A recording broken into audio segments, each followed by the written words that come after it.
Welcome to Something More to Podcast, where we move through topics wherever the conversation takes us. I'm your host, Richard Collins. And I'm Adam Culbertson.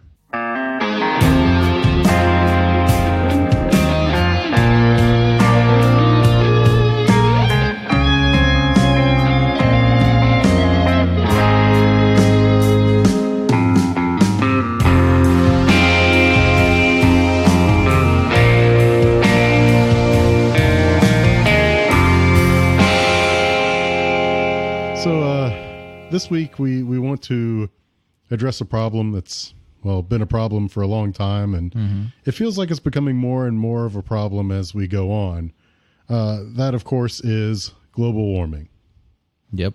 It's kind of getting to the point where it's hard to deny the fact that there is something seriously bad going on with the climate in general. Yeah. I mean, you look at Australia, who is going through essentially hell on earth. Like, I mean, it is insane the kind of temperatures that they're dealing with at this point. Yeah. And we're not even into the thick of summer yet. No, not for them. No, like, I mean, for them, like, their summer coincides with our winter. So, I mean, still pretty early on. Yeah. Yeah. Shit's on fire, yo. Yeah. It's so true. I mean, really. Like, it's insane. Like, there's a couple of Australians, or a few Australians really, that are in our FC and Final Fantasy. And so, like, get pictures and stuff and like kind of hit status update of what's going on down there. It's insane. Like, I've seen pictures where like the highways are just coated in rubber, basically, from tires melting. Fuck. Like, while driving, like, they're melting. Oh, yeah. Jeez. Like, the road is that hot. Oh, yeah. I didn't know that.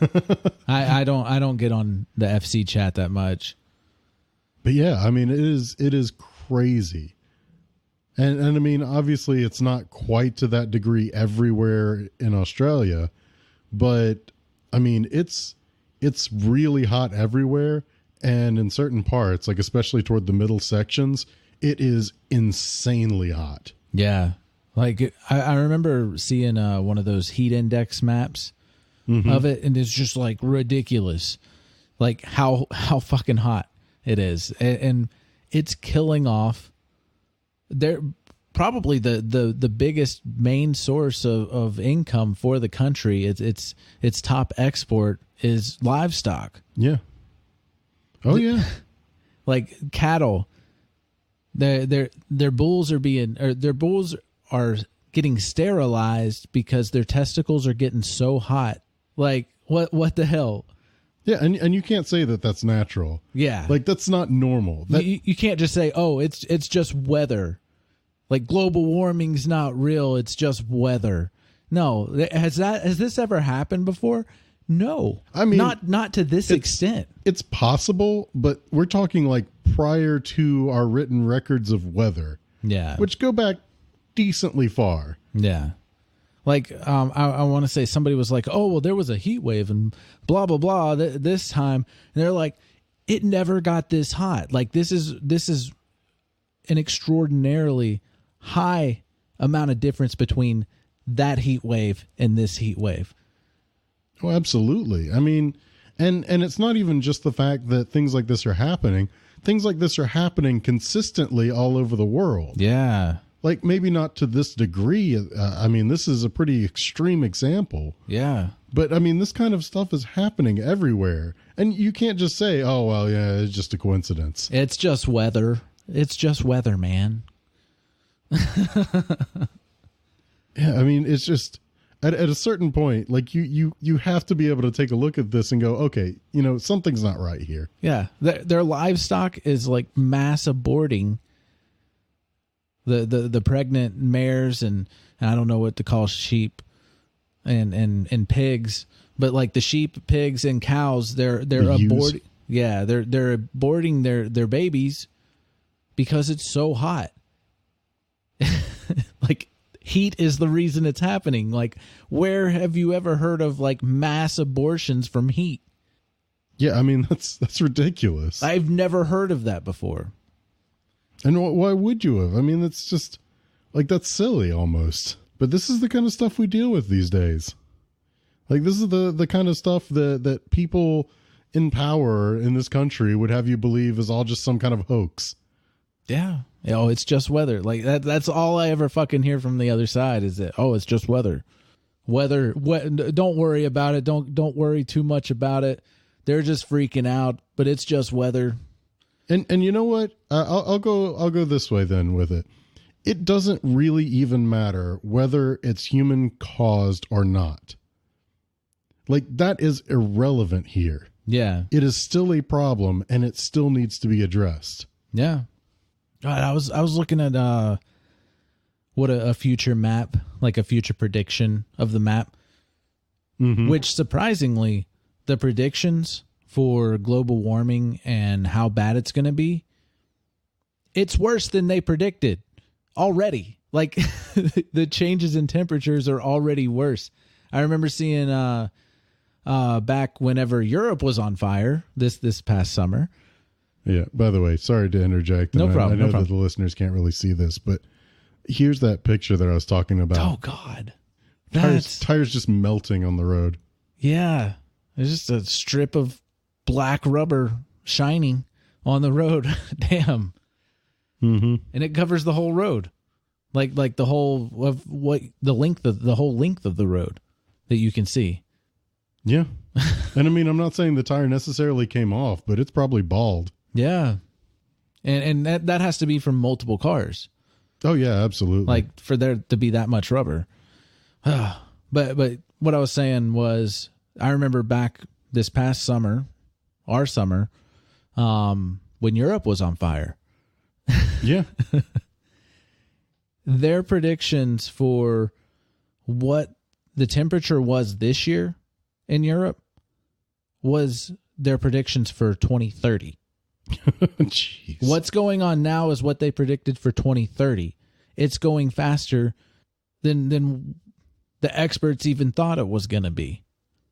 Like, so yeah, it's totally an issue. And like I said, we need to address this because it is a problem. It's a problem for the whole world. It's not just a problem for Australia. It's not just a problem for Europe. Like, yeah, this is a problem for all of us. Oh, but another thing, one of the prediction maps or whatever, like most of the world is going to be uninhabitable with this. Like, oh yeah, like even like our region that we live in the United States, like is really the only use we could get out of it once it gets way too bad is be the solar farm. Yeah, that's it. Most of the United States would be solar farms, other than the very high north parts of the state or the country. Although something else that kind of came across by way of our Australian friends, Australia, just to kind of give you an idea of how messed up their weather is just in general, their fire danger system doesn't actually stop at extreme. Like beyond extreme, there's actually catastrophic. Really? Yeah, out of 6 levels, extreme is the next to highest.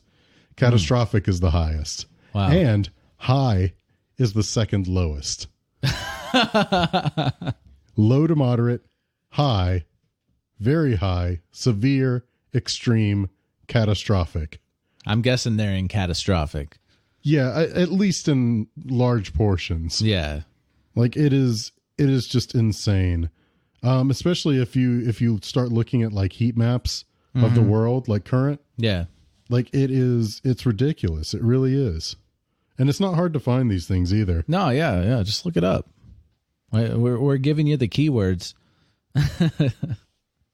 I mean, it's just like on a heat map of the world, Australia right now is this like blackish, reddish coal, basically.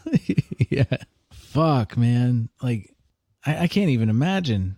Yeah, pull up a heat map. Like, Google it right now. Like, while you're listening to this, fuck what we're saying. Just pull up a heat map of the world.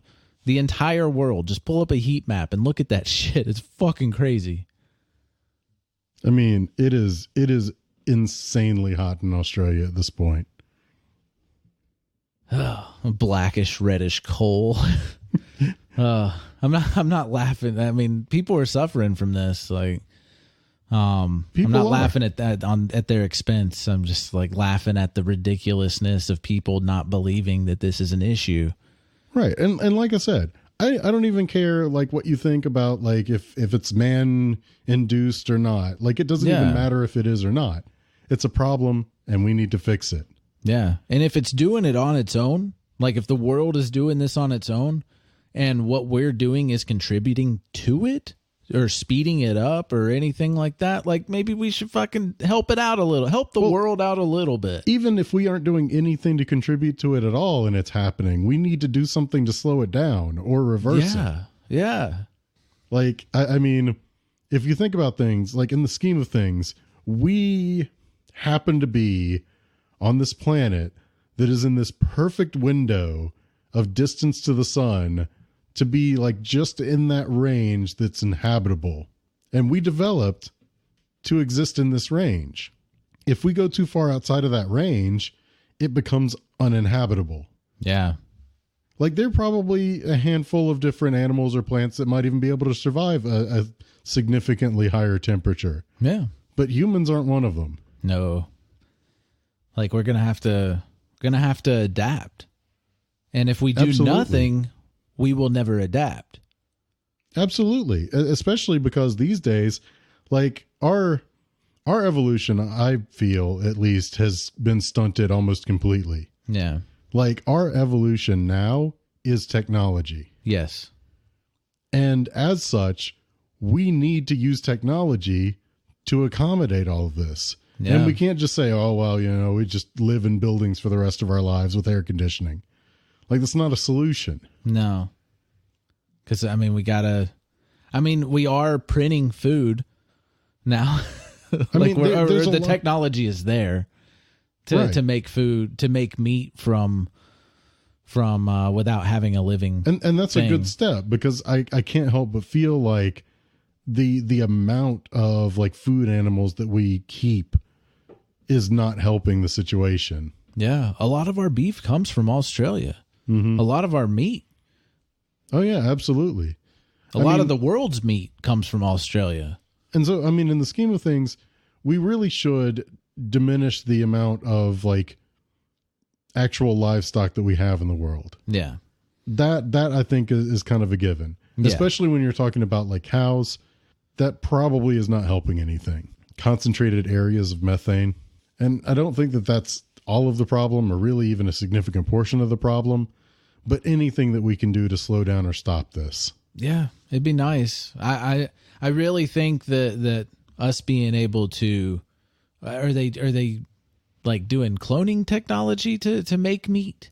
Is that basically what they're doing? I'm not sure if they're really doing that. Like, I know one of the things that they've been doing is just utilizing, like, for example, like plant matter and using plant matter to basically print meat. Okay. And the reason why it's more meat-like than just say, you know, oh, well, a veggie patty or whatever, is because it's being printed with the same kind of like fibrous structure as meat. Okay. So it's going to have... But does it have like the same amount of protein and everything like that? Like, does it have the same like chemical makeup as meat? Like for proteins and nutrients and everything? That particular type, I don't believe so. Okay. But I know that they are also working on lab-grown meat. Okay. Like, I know that they've already started, made big progress in like lab-grown organs. Yeah. For being able to like... Because that's stem cell technology kind of development or whatever. Right.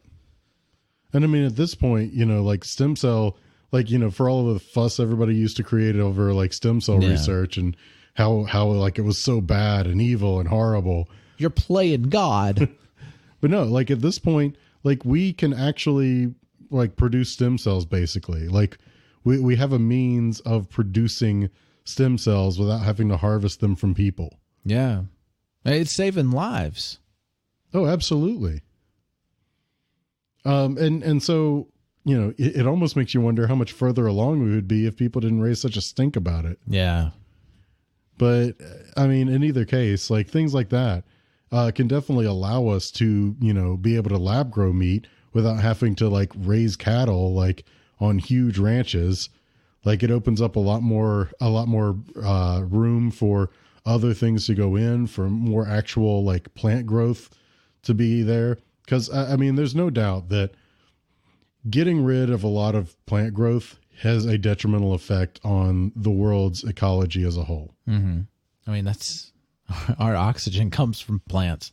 Oh yeah. And so, I mean, especially when you look at a lot of civilized areas where they go through and just destroy entire forests and such to be able to build cities or to clear it out for farmland or for ranching or whatever. Brazil. Yeah. Yeah, Brazil being one that really comes to mind. Really recent. A recent example that some shady shit going on down there. And that's, you know, without even taking into consideration like all of the unknown plants and animals that lived there and there alone and probably have been wiped out that we never even knew existed. Yeah. Maybe it's crazy. It's crazy. And shit, with Australia, we may have another extinct, well-known animal soon, the koala. Oh yeah. Like they're really hurting from all of this. Like we'll have what? The ones that are spread out in different zoos and stuff like that. Mm-hmm. But how well has that worked for us in the past when an entire species has been wiped out? Like usually they don't recover. I mean, sometimes you'll be able to like get them to a point where they can kind of thrive in the wild, but more often than not, like that's about it. Like, I mean, I'll use a recent story that I read about wolves here that they took them in and built their pack and built the bloodline and everything like that back up, and then they released them back in the national park, and they're fucking killing everything. Yeah. They've never been in this environment before, or most of them haven't been in this environment anymore, and they're just going to town killing everything for sport, because that's what wolves do. They don't just kill for food, they kill for sport too. Well, and that's the thing. Like, I mean, there are a lot of things that go on in like the ecological balance. And even for people who study this stuff for a living, like there are just so many factors that you would have to consider that are just almost impossible for you to even be able to know. Yeah, like these ecosystems didn't have the wolves in them anymore. Right. So they adapted. How have the ecosystems changed in the meantime? Like, you know, and these wolves that weren't out there, like they're not necessarily going to behave the same way as they were when they were just in the wild. Yeah. So it'll never be the same again. No. I mean, it's the same as introducing a whole new animal or a whole new plant into an ecosystem. Like it's going to irreversibly change it. Yeah. I mean, we've done it as people. We have. Absolutely. We've completely destroyed entire ecosystems. Almost all of them, really. Yeah. We're down to the last few and they're on fire. Yeah, basically. I mean, and it's just, and this kind of stuff has happened so many times. Like you look at, for example, like kudzu. Oh yeah. Like that was a big faux pas, like a big snafu, like with you know, oh, well, we have a problem with erosion, like and all the soil's just going away. So we need something that's going to be able to hold the soil together, and found out about this plant kudzu, like over in Japan, and it was really good for keeping soil together because of the way the roots spread through the soil and everything. Mm-hmm. And so they brought it over here, and that shit grew like crazy. Yeah. Like it went nuts over here. Oh yeah. And now, like if you go almost anywhere in the Southeast, you will find gigantic patches where everything is kudzu. Yeah. Like entire trees, buildings, like everything just covered in kudzu. Yeah, it's crazy. I have like down in Alabama, like I have to say, like in all the states that I've lived in, that was the worst one with kudzu. Oh, yeah. It's everywhere. I mean, there are parts of South Carolina, because I've always lived in South Carolina. Yeah. And some parts of South Carolina, it's like that. Yeah. I mean, you just have like an entire section, like between roads, that is just kudzu. No, you can't drive through a southeast state without seeing it Pretty much. from the And I mean, interstate. and that stuff is almost impossible to get rid of. Yeah. It just grows so fast. Oh yeah. Like, it has been said, and I'm pretty sure you can actually watch it grow. Yeah. Like, you can sit there and watch it, and you can see it growing. It's gonna take over. No. I'm pretty sure that that's still a very, very real possibility. Yeah. See, Shit. the Yeah, if we problem, were gone, kudzu would take over America.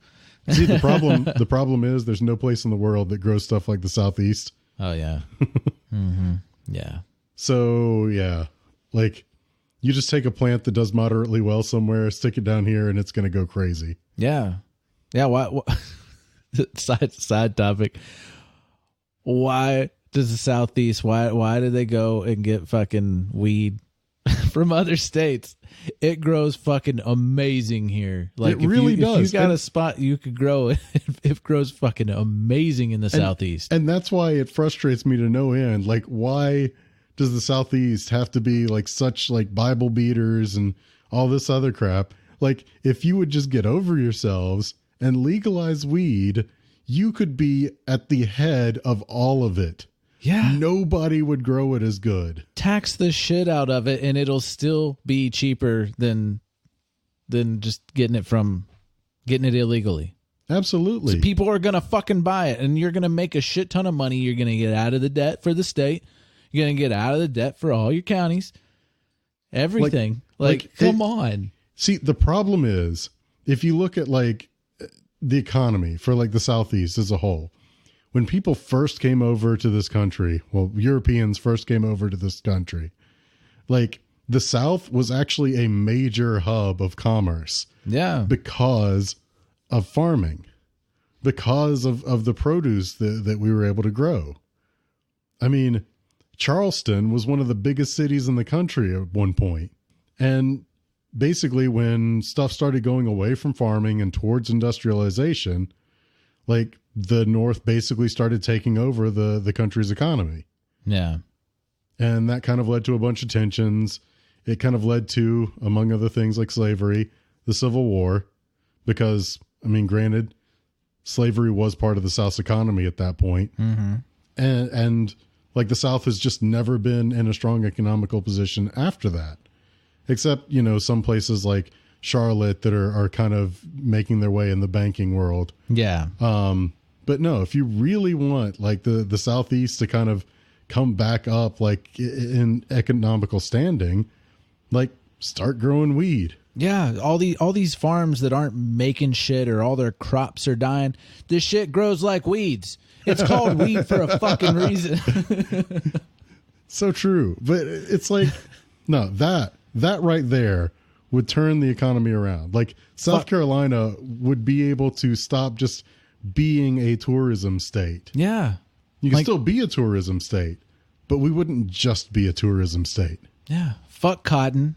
Fuck tobacco. Grow the fuck out of weed. Mm-hmm. You can use hemp to make fucking clothes. So true. Replace cotton with hemp. You get fucking good tax money off of the edibles and ingestion, basically, of weed. Mm-hmm. And then you get money off of exporting it to other states and other countries for fucking hemp to make clothes. Or whatever it's used. It's used for so many different things. Or just for recreational. Yeah. Because almost guaranteed, like, if the South really started going like headlong into legitimately growing weed, it would be like the place, like, worldwide. It would be like France's to like Champagne or shit like that. Yeah. Oh man, that Carolina bud. Mm-hmm. I mean, we already kind of got that going on with peppers. Yeah. Got that Ghost Reaper. Telling you, like, if it grows, it will grow best in the Southeast. Yeah. Yeah. Fuck.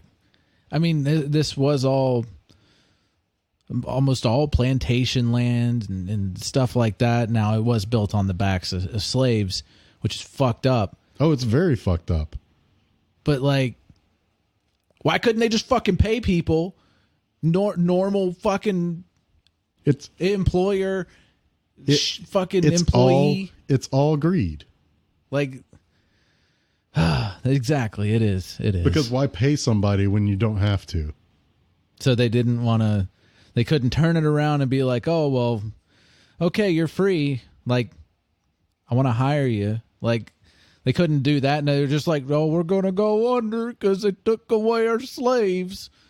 Like, they just let, like, because they're fucking racist motherfuckers and terrible fucking people. Mm-hmm. But, yeah.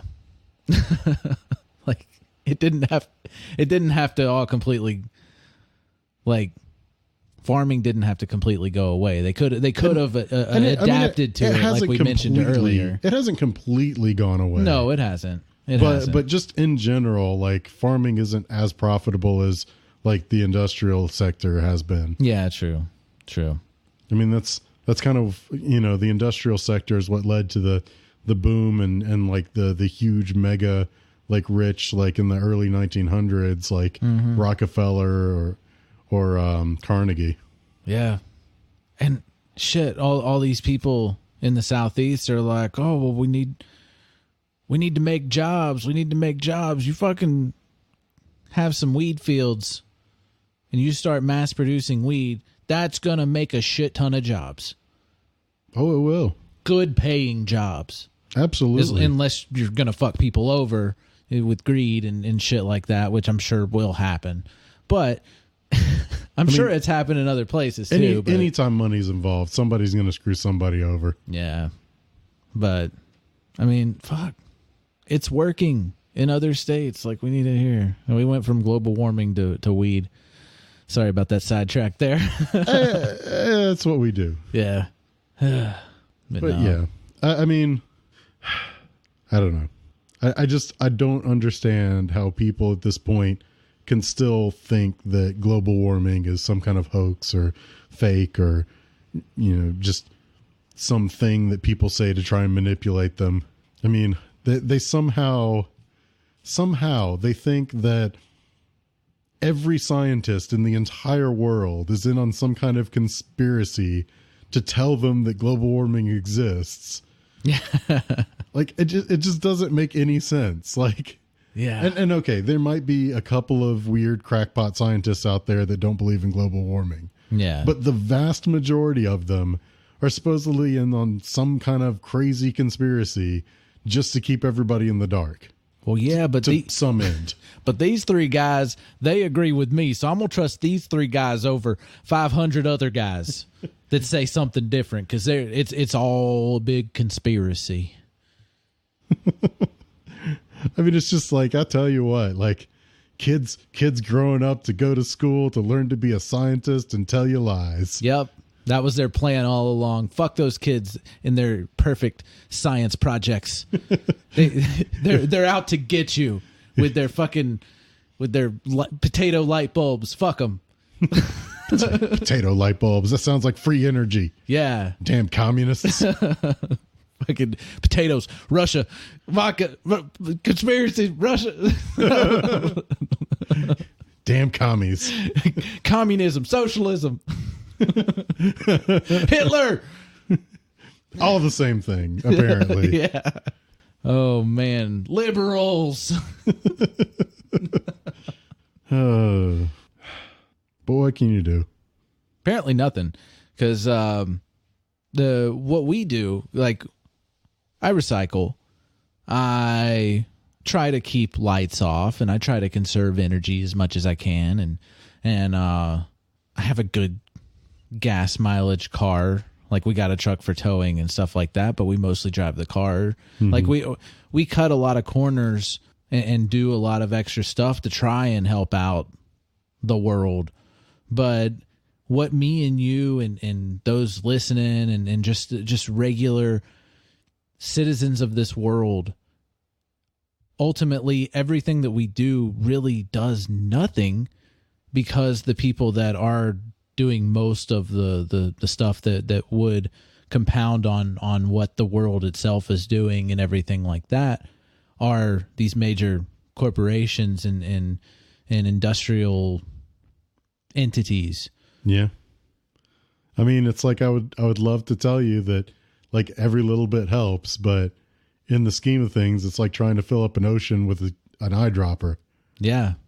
And what should be focused on more is changing policies and growing as a people, as a nation, as a world, to combat and force these places to not do what they're doing. I mean, they're even fucking the gas industry, the oil industry, even falsified reports that what they are doing is not doing as much harm as they're being claimed that they're doing. You know, I want to point out that if not for the like oil industry, like we would be far, far, far closer to actual clean fuel. Yeah, we would. Like the oil industry has like, and I mean, we're talking decades and decades ago at this point, actively worked against cleaner fuels. Yeah. Like even I remember when those cars got recalled in California, those electric cars back in early 2000s. I want to say around 2005 to 2008, somewhere around in there. I don't remember the years, but there was electric cars that got released in California only, and they ended up being recalled because what's the big fuel thing that tests carbon emissions, the government thing. The EPA. Yeah, I think it was the EPA. They said that the carbon emissions were too high on them on clean fuel. They said the carbon emission was too high on these batteries that they made the patent for it illegal. Like even decades before that, oil companies were paying off car companies to not research cleaner fuel. Yeah. And paying for studies to be falsified, like I was saying earlier, studies to be falsified that the fuel was cleaner than what it was. Yeah. But I mean, like seriously, like we would have probably had like some kind of, maybe not electric, but some kind of alternative fuel like as the main fuel source in cars probably by like the 80s or 90s, if not for that interference. Yeah. Fuck. Oh shit. Another thing that the oil industry did, they also falsified studies on global warming. I mean, that's our topic. It's global warming. They even falsified studies on that. And they're not the only ones to have done it. Fucking coal has done it. Fucking mining in general has done it. And geez, like coal, like that's another industry that just needs to go away. I mean, I know there's a lot of people that work hard and work, you know, paycheck to paycheck in the coal industry, but by trying to extend the coal industry, you're really just doing them a disservice. Yeah. Like the coal industry is dying. There's nothing that is going to stop that from happening. Like by prolonging it and by trying to just ignore the fact that it's going away, you're basically and just causing these people to fail because, you know, when it goes away, they're going to have nothing. They're not going to be prepared. They're not going to be ready for anything else. They're just going to be out on their ass all of a sudden. Yeah. And if we do a transition from coal to cleaner energy, fucking transitional training, like train them to do maintenance or whatever the fuck with a new source of energy. Like if they don't start addressing it now, West Virginia, the entire state of West Virginia is going to be completely fucked. Yeah. Whenever coal goes away. Yep. Because it's kind of like, and you know, love to use this example just because of how much the Republicans hate it, but it's like Venezuela. Yeah. Like if you really want to talk about what is like Venezuela, it's not what the Democrats are doing. It's West Virginia. Yep. Like everything they have is in one resource. And as soon as that resource tanks, they got nothing. Got nothing but fucking socialism. Yeah. It's all socialism's fault that the coal industry is going to die. Not that that West Virginia is going to be fucked and the residents of West Virginia are fucked. No, it's socialism's fault. Because that makes fucking sense because people don't know what the fuck socialism is. They really don't. No clue. Like always, we could go on forever, I'm sure. But at this point, I think we're kind of getting to the limit here. Yeah. So thank you for listening in. And hope you'll join us next time when we have something more to podcast.